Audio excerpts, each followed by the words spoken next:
I'm Joe. This is Sierra Specialty Auto. Welcome to the shop. And yes, it has been a long time since I put up a video. What can I say? It's an easy habit to get out of, a hard habit to get back into. I've had some surgeries, 2 total reverse shoulder replacements, a hip replacement, a knee surgery. But I'm feeling much better now. Of course, all of that is no excuse. It's just, as I say, an easy habit to get out of. But I'm ready to get back into the swing of this. I'm going to start with the Bar Z swap meet. This June 2025, my wife and I had the pleasure of attending what will probably be the last West Coast Bar Z bash. We had a great time. We saw many of your favorite YouTubers and mine also. And the bash features a really good swap meet. Much of the stuff I bought at the swap meet was pretty much run-of-the-mill stuff, but there were a couple of items that I thought might be worth firing up the camera for. So let's move the camera and take a closer look. Okay, most of this is pretty typical machinist swap meet stuff. Tom Lipton had a lot of dowel pins. He was pretty much offering them, take what you want. He also had these 1/4 by 20 by 2 3/4 cap screws. Never turned down anything like that. Some metric hardware I got from another vendor. A couple of Morse taper to 5 adapters, 3 and 4, MT3 to 5, MT4 to 5. One fella had a whole lot of industrial pattern Amflow connectors. My shop right now is all automotive pattern, and I want to convert to industrial pattern, so that'll save me a bunch of money. I got wheel dresser. I've got the star set ordered for it for about $6 off of Amazon. It's a cheap one, but it'll do what I need. And American Rotary had a wheel of fortune. You could spin the wheel for a prize. For instance, you could win Stan's finger, which I thought was kind of funny. This is a power pack for portable power for any kind of electronic device. Let's clear this off and take a look at the better stuff. Tom Lipton had these Lennox hacksaw frames. He says they're the best frames he's ever used. He was selling these pretty cheap, $5 a piece, I think. I need to find a pin or make a pin duplicate for this one. It's missing a bit of hardware, not an issue. Another fella had this Lipton utility vise. I think it's an older one because the name is cast in instead of on a label, stick-on label. 4.5 inch. I want this for my welding table. My welding table is 30 inches by 48 inches. That's what, like maybe 750 by 1200 millimeter. And it's not big enough for me really to want to bolt a vise in a permanent location, but I'd like to have a vise on it for light work, welding, positioning, or drilling a hole in a bracket. So I'd like a vise I can move around. What I've done is take a piece of 1/2 inch cold rolled steel that I had, 6 inches by 10 inches, that's maybe 150 by 250 millimeters. I've drilled a hole pattern for this vise to bolt the vise to this, and I can just shove this around the table anywhere I need it. If I want the table clear, push it to the back. Need to do something with it, pull it up, put it wherever I want, and I can clamp it to the table with the base if I need to. So let me get this bolted on, and we'll go out to the welding table and see what it looks like. Here's my welding table. Pretty stout one, 1.25 inches thick. So I can move this vise around anywhere I need it. It's pretty stable. Won't take a whole lot of weight, but if I do need to do something heavier with it, I can always clamp it down with a clamp, make it a little sturdier. So this is going to be a real handy addition to the welding table, to be able to push it back out of the way if I don't need it, pull it up where I do need it. I'm happy to have that. This is future Joe. After doing a couple of light jobs with the portable vise, I decided it was not heavy enough, so I added this chunk of mild steel, 2.25 by 2.25 by 6 inches, weighs about 8.5 pounds, and that counterbalances the vise very nicely. I just drilled a couple of holes in the bottom and used a couple of flathead machine screws to bolt it down. Now the total weight is about 35 pounds, and it stays put very nicely for any kind of light work. This was my biggest purchase and the one I'm most excited about. Of course, all your best YouTube guys have got a 6-jaw chuck. You got your Adam Booth and your Tom Lipton and Chuck Bomarito and Randy Richard and a bunch of guys. And I've been thinking I would love to have a 6-jaw chuck. In my professional life, I worked with tubing very much. It would have been really nice to have then. I still am really excited to get this. This is a buck, and it's the semi-steel. You can tell because there are 6 mounting bolts to the backing plate. The regular cast iron chuck only has 3. This is a very expensive chuck, and this one is in very good condition. It's dirty, needs to be taken apart and cleaned, but then almost every chuck you buy used is going to have that problem. But yeah, here's all the garbage falling out of it. I also picked up, for the incredible price of $10, a D13 backing plate, which is just barely big enough to work with this. I'm going to make an adapter out of this piece of scrap metal to bolt on, register on this diameter, bolt on the backing plate, and have the nose to protrude down into the cavity in the adjust true chuck, for these set screws to bear against for the chuck adjustment. So this is, I'm really excited to get this figured out and mounted on my lathe. I will take this apart and clean it off camera and come back when I've got the machine work done to get this put back together as a D13, a D14 mount chuck. There's the second bolt pattern to match up the adapter to the chuck body. And I just barely made this. I'll show you. Don't know how well you'll be able to see, but the very crest of the threads is showing through the edge, and it feels pretty uniform all the way around, so I'm pretty well centered, but we've got surely 95% of the thread in each hole, so I'm not at all concerned about that. It's a little unsightly, but it's not going to keep it from working.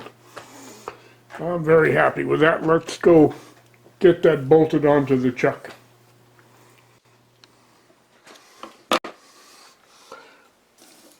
I've polished off the sharp edges of the threads on the perimeter.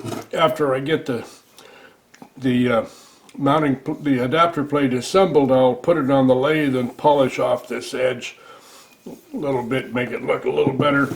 And I do want to check the run out of the face before I put the chuck on. Of course, for either one of those steps, I've got to go ahead and complete the assembly. The adapter between the mounting plate and the chuck came out quite nicely. It should fit in any orientation.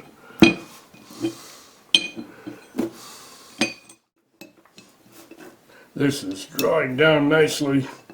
Very, very snug fit of the adapter onto the chuck mounting plate. Very happy with that. I marked the mounting dowels to go back in the same holes. These do have to be adjusted for different spindles from time to time. They're not all a perfect match.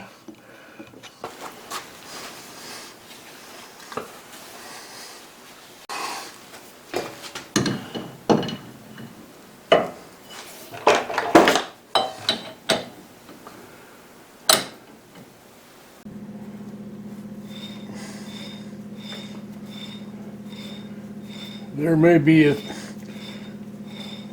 thousandth of an inch of run out on that. I believe I'll take this adapter ring off and do a facing cut and true this up perfectly to this mounting on this spindle. Also, I'll want to make a mark on the plate so that I put it on the same orientation every time. There's my run out after truing the surface that'll come in contact with the chuck. That's pretty good. Get some bolts in here and find out whether I put the holes in the right place.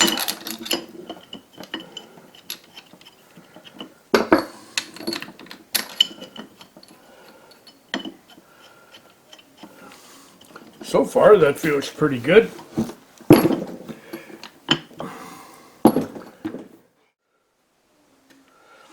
I have the mounting holes all just off of tight, so I should be able to get my 20 thousandths of an inch play between the chuck. I don't think you can see it in the camera, but I can feel it. Maybe you can hear I'm holding the mounting plate and pushing on the chuck. You hear that click? That tells me I've got the free play between the chuck and the mounting plate. Just do these barely snug.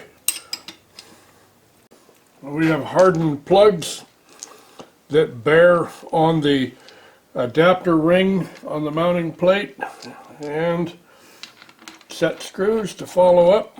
I'll get all these in. Now I think we're about ready to put it on the lathe. When I bought this from Tom Lipton, he told me that mounting plates were available from Buck. And so I looked them up, and they are. Buck wants a little over $1,000 for this D14 adapter plate to mount their chuck. This plate was $10 at the Bar Z swap meet. It isn't quite the same diameter, so we have this issue with the threads almost showing through, but for $1,000, I'm happy with this. This is just fine for me. I have a block I've made to assist in mounting up my 8-inch Bison 3-jaw and my 4-jaw chuck. This chuck is about a half an inch larger in diameter. I'll have to make another block.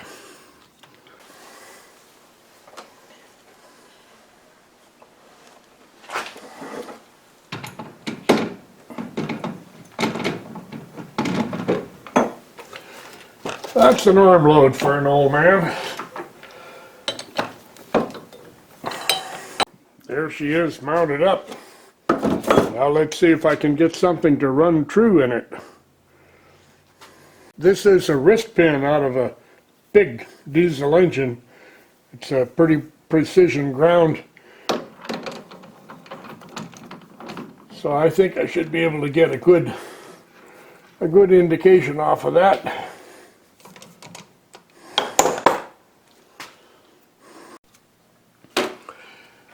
Let's see how I can do truing up this wrist pin.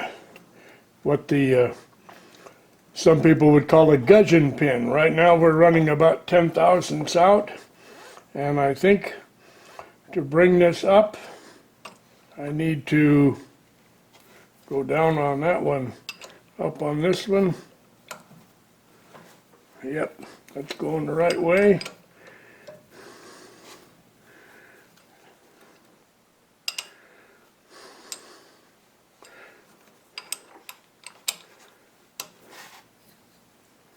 I'm probably getting in the way of the camera here.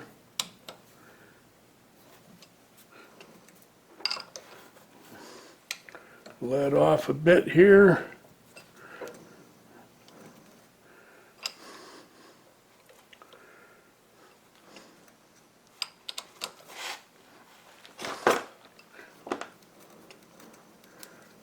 That's getting pretty good. That seems to be a tiny bit low.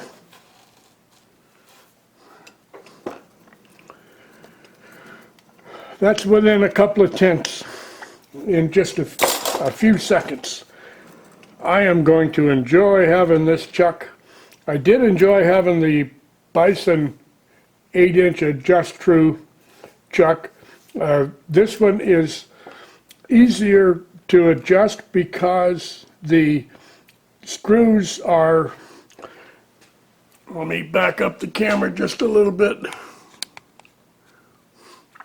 The adjuster screws are 90 degrees apart, every 90 degrees, so you can work exactly for 90 degrees with each set of screws. The Bison chuck, for some reason, they chose to put one set of screws at about, I don't know, 80 degrees. So you go 0, 80, 180, what would that be, 260 to the next one. And that throws off the setting enough to be noticeable when you're adjusting the chuck. But this one at 90 degrees, very easy. I should mention that the chuck I bought from Tom did come with the both sets of jaws, the outside jaws and the inside jaws. I bent up a little tray out of aluminum to hold the extra set of jaws at the far end of the lathe backsplash. The Bar Z Bash is always great fun. The swap meet is a big part of that. I want to thank all the people who brought their wares for me to buy, and all the people who bought my stuff to make that possible. Special thanks to Tom Lipton for giving me a great deal on a couple of items, including the 6-jaw chuck of my dreams. And a very special thanks to Stan Simkowski and his wife Karen for putting on the bash. It's a huge amount of work. A lot of effort goes into that, a lot of organization. It really shows it's a fantastic event. I really appreciate it.